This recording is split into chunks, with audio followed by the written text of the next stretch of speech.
Hi, this is Joy Altamari. So excited to have my guest here, Julie Cartwright, who's the president of PVOV, to join us on episode 6 of What the Health, which is where we talk about everything female health oriented. We will talk about reproduction, but the goal is really to talk beyond reproduction, because holistic health care for women is not just around fertility and infertility. It's around all these other things, particularly a topic that no one really talks about at all, which is menopause, which is what we're going to talk about today. So today the episode is around the case for employer-sponsored menopause care benefits, the most neglected inward in healthcare.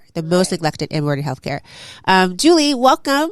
All the way from Chicago, coming in on the flight, going out on the flight, praying for great travel mercies. Hopefully, we had some people here earlier from Chicago this morning, and they were like, it was horrible getting here yesterday. So I'm praying that you get home on time and no issues. But how are you? I'm so great. I feel so honored to be here with my friend. Yes, my friend. And I'm just thrilled to be talking about this topic. Yes. And I also hope that I get home safe. Yes. Julie, you are president of PVOV, which I would love for you to tell people a little bit about how you got there, but then what is PVOV? Sure. You know what, actually, the story of how I got there really is, I think it illuminates exactly what was needed in the market. I come from a long time in fitness, about 20 years prior to hearing about these co-founders that were really talking about functional fitness. Yep. And I ended up meeting one of the co-founders, Rachel Katzman, and she talked about her pursuit of getting a physical result from her fitness that she'd been really looking for. But the profound thing was not only did she get that lifted butt, that, toned thigh, the more important thing is that she started to feel better in her body. Right. And I just felt like there was a smarter way, functional movement. So what PVOV is it's functional movement plus resistance-based training. So at the heart of it, it is a workout. Right. But we've really evolved through our clinical advisory board. We've got 3 doctors on our board, and we not only are impacting your physical vanity, right, but more importantly, your vitality, and helping the woman specifically from everything from menstrual age to post-menopause. And that's where I'm moving with that. I love this idea of functional fitness, because women carry a lot. We carry babies, we carry large bags, we carry stress of, elderly parents, of the community.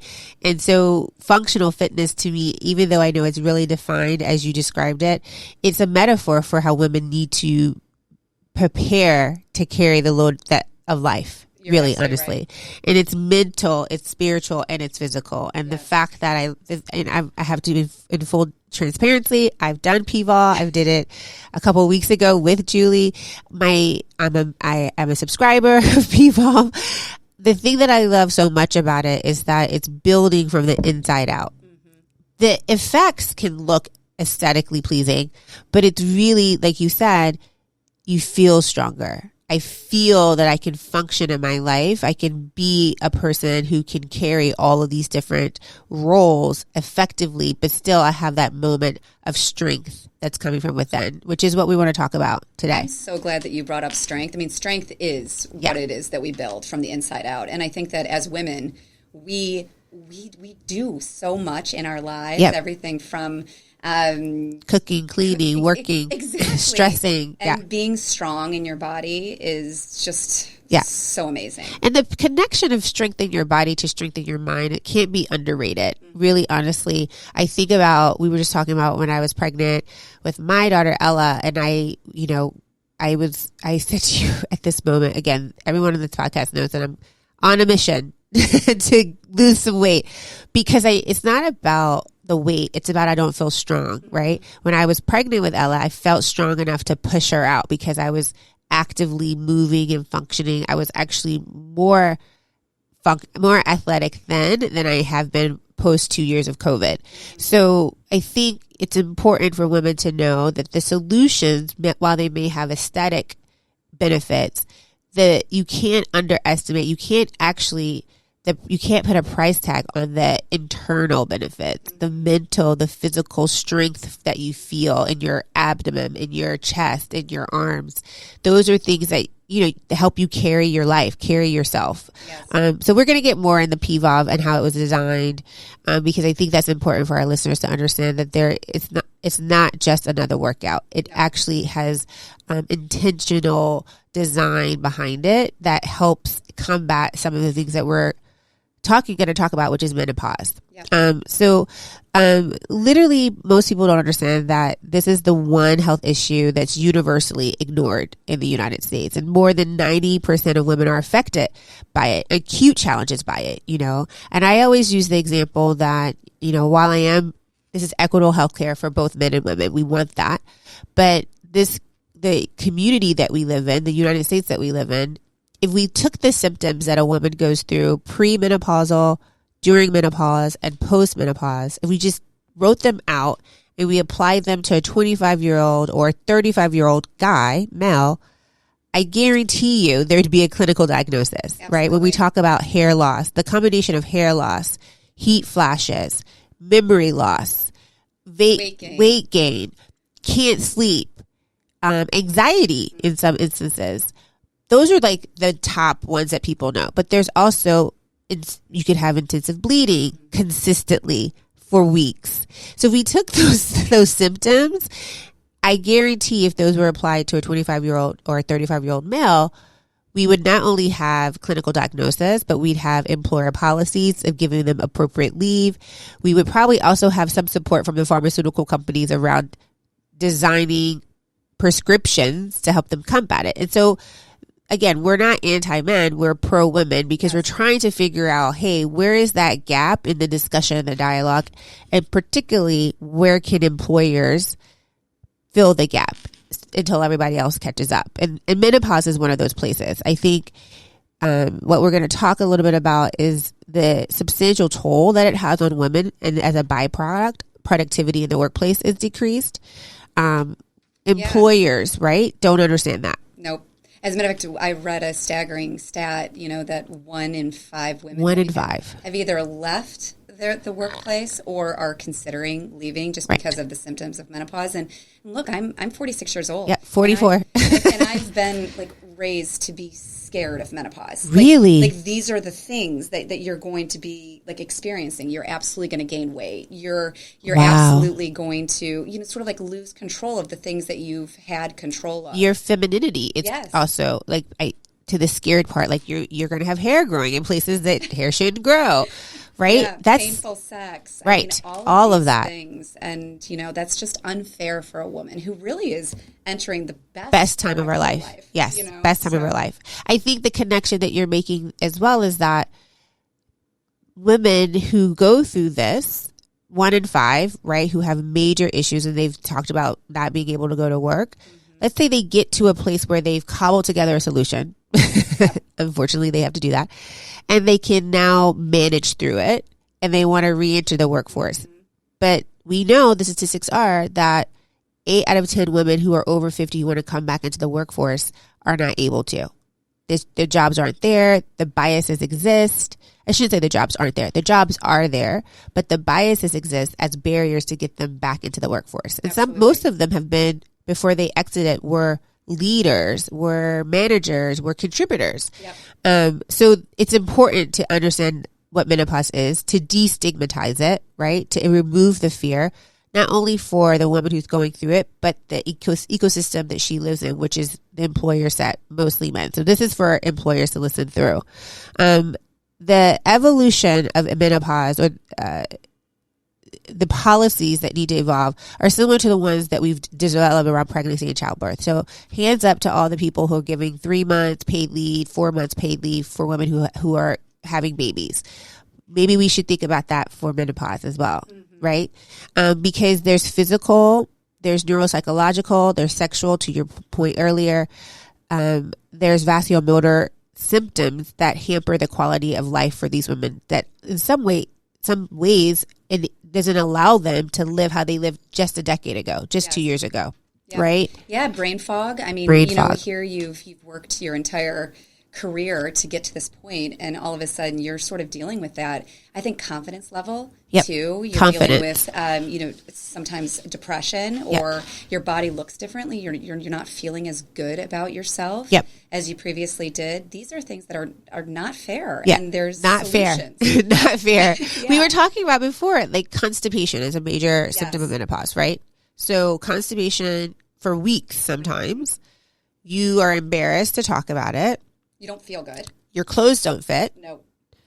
You have to go out into the world, but you have this heaviness with you. Physical, emotional, and mental heaviness. Yeah. And I have to say, we had a conversation a couple episodes ago about miscarriages. It's similar to miscarriages where there's no one talking about it. Yes, because it's embarrassing. It's embarrassing. And you know what? I want to even take that back. It shouldn't be. It should not be. Embarrassing. We have to open up the conversation about this, because women are experiencing this, and it's inevitable. It's inevitable. It's a part of life. Through menopause. Yes. Like, you've earned that. You've earned it. We should switch to that. You've earned the right to go through menopause. You've done all the things. Yeah. You've earned the right to go through, celebrate menopause, right? Because it is a passage of womanhood. It is. It is. And I think to your point, it can't be, we should destigmatize it. We can't say, oh my God, it's so awful. Let's just talk biologically what's happening. Menopause is a time of a woman's life, like you said, it's biological, between 45 and 55. So we're in the midst of we're premenopausal. Yes. Right? And I'm talking about having another baby, but we're premenopausal. This is when the ovaries stop producing eggs and menstrual periods end. So your estrogen and progesterone go down because you're not producing those as much. Which has a massive impact on your health. Everything. Your fragility, I was going to say the fragility of your bones. Yes. Increases because you're not producing the hormones that keep them strong, right? 1 in 2 women after the age of 50 will break a bone. Isn't that crazy? Then as they get older, breaking bones lands you in the hospital. Maybe other things happen. Like, it's devastating, right? So we mostly just say, oh, you can't get pregnant anymore. But there's so many other things that happen. It doesn't happen suddenly. That's the thing that I think people misunderstand. They're like, oh, it's a switch. It's like, so when you have your first period, yes, it's a switch. But what you don't realize is all these things happen before you have your first period. Same thing with menopause. Yep. It's not a switch. It happens. Most women experience symptoms several years before they actually are in menopause. And they don't really understand that, right? They don't understand that heat flash they had, 2 months ago. They thought, oh, it's just a hot day. They don't understand the brain fog. I think is how am I losing my mind? I need to make more list, right? But this is happening years before they actually are told that they have menopause. And then they technically, biologically, your complete menopause once you have 1 full year without your period. But that could be many years. Yes, it can. And I think that the important thing that just highlights is that you really can start to prepare for menopause when you're 40. Yep. Because you are going to start losing muscle mass by the time you're 40. You do want to start having this habit. You were just talking about your habit. You want to have this habit of working out and having cardiovascular health so that you can move blood into your brain so that you can avoid dementia or delay dementia and brain fog. So there's these things that it's almost like prevention before perimenopause. Yep. It's just how do you do that, and how do you get educated on those things that you should be doing that can help you. And it's all around, like you said, prepare, i.e. prevention. Yes. You can't stop it from happening, but you can prevent or slow down the impact of it because you're educated around it. Yes. How much better can we navigate things when we expect them versus being shocked by them? Yes. So, number 1, menopause is inevitable. Mm-hmm. Number 2, you can prepare for it. Yes. We're going to talk about how PVOF has been designed for that. We're just going to hit a couple more symptoms because I think people, especially if you're in that age group and you're like, this could be me. Are you having abnormal bleeding, vaginal dryness, bladder control? It's not because you just had 2 babies 5 years ago. This is a symptom of menopause. Hot flashes. It's 90 degrees in New York right now. I was like, what's going on? Am I premenopausal? Okay, no. But hot flashes they're a common symptom, and people often dismiss them because they're like, oh, it's just hot today. Anxiety, night sweats, all of these things, you think, oh, I'm overstressed, so I can't go to sleep. Sleep hygiene is a huge topic for us. maybe you're premenopausal. Depression is a huge, you touched on it earlier, because, some people are afraid of menopause. They've been taught you're no longer a woman, but we're going to change the narrative. We're celebrating menopause because you've earned the right as a woman to go through it, right? So what I want to switch to a little bit, and I really want to dig deep into this if we can, is PVOL was specifically designed around combating. Part of its design was to combat some of these things that women and prepare their bodies for menopause. Yes. So let's talk a little bit about, how was PVOL designed initially, and what have you thought about? What was thought about when it was being designed that incorporates some of these components to help people prepare for menopause, women prepare for menopause? Yeah, so originally, just by us being a functional movement is really mimicking the actual daily activities that you're going through. So it is actually preparing your body to have the proper alignment, proper biomechanics to deal with your everyday. So fundamentally, we're good for your body long term. I think very early on, we had a doctor of physical therapy that specialized in pelvic floor, and she reached out to us. I think it was the first year we were in business, and she said, "You know what? I'm actually prescribing this to my patients because I need them to have at-home therapy for them to really understand pelvic floor. Nobody's talking about the pelvic floor, and these movements, because they have a very mind and body connection, and they're very intentional. You use that word. It's helping my patients to combat the things that they're dealing with because of their pelvic floor abnormalities. Right. So everything from releasing to strengthening. So this was sort of our aha moment very early on is that your daily fitness, your daily movement should help you in a more profound way than just a vanity aesthetic. Agreed. And so we started to build our clinical board. We got into a number of clinical studies just about how when you have awareness of the way that your body moves, you can actually combat symptoms like lower back pain. Which is common sense, right? When you say it out loud, you're like, of course you can. Yeah. But no one was thinking of it, really. No, so we started really with a lot of pelvic floor programming. And I think, honestly, Joy, we were a little bit of ahead of your time. Yes. 100%. We were. And we were so proud of it, but we're like, wait, does anybody going to care about this? Yes. Nobody's even talking about the pelvic floor. But, I knew it was important. Yep. As a female leader, I had pelvic floor issues. I was peeing all over the place. Yeah. Not all over the place, but when I jump roped, I was definitely anything that shocked me. Yeah, exactly. I'm like, gosh, I'm only wearing black. And so then we just started to lean into women's health and, really teamed up with an OBGYN, a chief physiologist to do everything from combat symptoms around endometriosis, pelvic floor, prenatal, postnatal, and then menstrual cycle syncing, really understanding your body.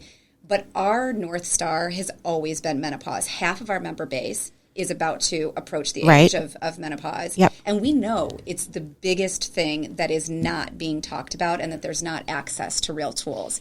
So we started working with a company called ElectraHealth. Yep. ElectraHealth is amazing, almost, also female founded. Yep. And their mission really aligns with our mission, and that is to provide care, education, and community around this taboo subject of menopause. So we started to develop programming that was very specific to the symptoms that you just talked about. Because we need to make sure that Joy, you, who's really dealing with sleeplessness and anxiety, that you have what you need. And whereas me, if I'm dealing with abdominal fat, and all of a sudden out of the blue, I know what I need to do in order to combat that. It's customized. It's individualized. Which I loved, and I love the fact that it was rooted in scientific and clinical data, research, perspective. At ElectraHealth, we are definitely all about evidence-based information to guide our strategies. So so was PVOL, right? Yes. It was very much around, and to be clear, that doctor prescribed it, but it's a direct-to-consumer product. We're going to talk at the end. You're going to tell people how they can find it, but it is important that it's rooted in clinical information. And it's evidence-based information, and it's designed to connect, like you said, the individual symptoms or individual conditions that a woman may go through, because no two women are the same. Yes, absolutely. And we we not only leverage experts at Electra, so we worked with a nurse practitioner, Yep. Nurse Jackie, who is board certified in menopause, but also, just incredibly knowledgeable. But we also used our doctor of physical therapy that specializes in pelvic floor and our OBGYN. And you have a clinical board, right? do. An advisory board Yes. full of the doctors that you're talking about and others to consistently regulate and question and support what PVOV is doing, to advise around what should we be thinking about, because medicine changes. Yes. Right. So talk a little bit about the design. You don't have to tell people the particular people, but the design of that board and how you use them, how you leverage them. Oh my gosh, I'm so proud of that board. I mean, Yeah. that was a little ambitious too. So we've got 3 clinicians that are currently on our board, a physiologist, which makes sense with the functional movement. Yep, makes total sense. OBGYN, which of course Has to be there. Yes, absolutely. And then we've got our doctor of physical therapy and pelvic floor. And that's, again, it's all about the way that you move your body to be preventative and rehabilitative. Yeah. So we leverage them in every possible way. They're not just sitting on our board and we check in with them every so often. They're actually on set. Good. They're actually program developing with us. They're helping us to not only gather third-party research, but also put together clinical studies. We're in several. Yeah. And it really is. They're like a part of our programming. They're helping to architect. They're co-architects, right? Exactly. And they are incredibly passionate about what our mission is. Which is the key. Yes, I agree. It's the key. They have to be, everyone knows my story. I wasn't passionate about healthcare until I became a mom. And I think that passion was probably in me, but the passion is the difference from success. You can have a well-educated board, but if they're not, to your point, if they're just going to have the annual board meetings or the 4 times a year board meetings, that's not helpful. You need an advisory board who really understands the vision and is passionate about your success. Yes, right? Very. And I think passion is so critically important. Yeah.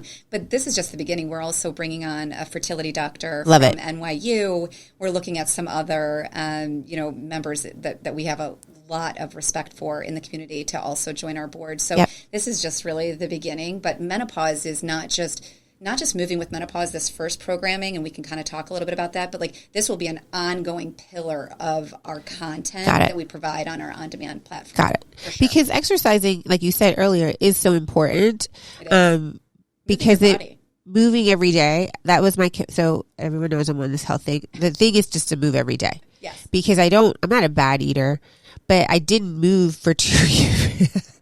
I didn't move for 2 years. I just moved to get the remote. And New York shut down, so I used to walk a lot. I didn't walk to those 2 years. So moving is so important because it reduces cardiovascular disease, the risk of stroke, and all of the things that we have discussed, sleep anxiety, poor sleep hygiene. Moving actually helps with all that. This is common sense. When people start moving, like, oh, I slept better and I didn't want to eat that salty fried food. It all connects, but particularly for menopause, it can help improve your mood. It can reduce your stress levels. It can prevent incontinence. And particularly a program like PVOV that's designed for those symptoms. Yes, absolutely. If you don't move your body, you won't be able to move your body, period. Oh, I love that. If you taken don't away move from your you. body, you won't be able to move your body. Yes. It doesn't matter how much money you have. If you can't move your body, it's horrible. So if you don't move your body, you can't move your body. You won't be able to move. I'm going to steal it. You go for it. I want to talk a little bit more about just a couple of things, and then I want to make sure that we leave a little time for some fun facts around Julie. But I want to just make sure people know that women have reported 84% of them say that menopause interferes with their day-to-day life. 99% of women in the U.S. don't have access to employer-sponsored menopause care benefits. But you just announced something around menopause that we can talk about. Menopause productivity losses exceed about $150 billion annually. That means that women aren't producing, so we lose $150 billion annually. This is all preventable. Right. And you said 1 in 4 women have left their job. 1 in 5 women have left their job due to menopause. 9 out of 10 women say menopause affects their work performance and their personal relationships. This is ridiculous. Yes. 90% of women are saying that menopause impacts them negatively in work or at home, and we don't have solutions, but we're changing that. Yeah, and your employer should offer menopause care. Yeah. That's what they should do, because we're very valuable in the workforce. I mean, we can talk all day about how valuable women are because we are women leaders. But yes, women are valuable to the workforce. They're valuable from a strategic perspective, but from a cultural perspective. Women, young girls, mid-manager women like to see women in leadership positions. And if we're 45 to 55, we're probably going through menopause. Yes. Employers, I'm talking to the women who sit in the human resources and benefits offices. You have the voice to make this happen. You have an opportunity to say, let's design a menopause employer benefit program, sponsored program. Let's partner with companies like volve. Let's educate ourselves on it, provide a solution, because not every woman wants, it would be a misnomer to think we just want to take a pill for it. We want to feel stronger. Yeah. We want to feel in control of our bodies. Yes. Work with companies like volve to develop programs that your employers don't have to pay for it, and they can actually love where they work, but also love their bodies. Yeah. No, I mean, that is part of our mission for sure. We just released a press release. We have a lot of interest from a number of companies, which I am really pleased about. This is a trending, ongoing, growing topic. And it's gonna impact women's retention, but it's also going to impact the recruiting of strong females. And, I want to make sure that we've got some tools that can actually provide real results. Because that's where it all starts. Is like, oh, wow, I am feeling better in my body. I want to work harder. I am stronger. I love that word. I am stronger in my body, and I'm more in control, and I want to stay here. I think women who are listening definitely start asking if you're interviewing. They're going to talk to you all about, which we love. It's a huge progress, but 100% paid infertility treatments. Ask them, great. I'm thinking about working here for a while. What do you do for menopause? What are your menopause programs? Do you have any support there? What's the employer sponsor? I think the more that we have women asking those questions, the more employers will start to think about it and reach out to companies like yours to say, how is this going to work? Yeah, I love that. I love that, to rally women to start talking about this, to start demanding it. Demanding it. Yeah. I mean, this is what we need. So, and it's available. It's available, and people are working through it. We're not asking people to be experts. We're saying reach out to the experts because they're there. And they're working on it. We can reach out to your whole board, your advisory board, and be like, how do we design this? All right. So we're winding down. These go so fast. We've been talking for 25 minutes. You wouldn't even know.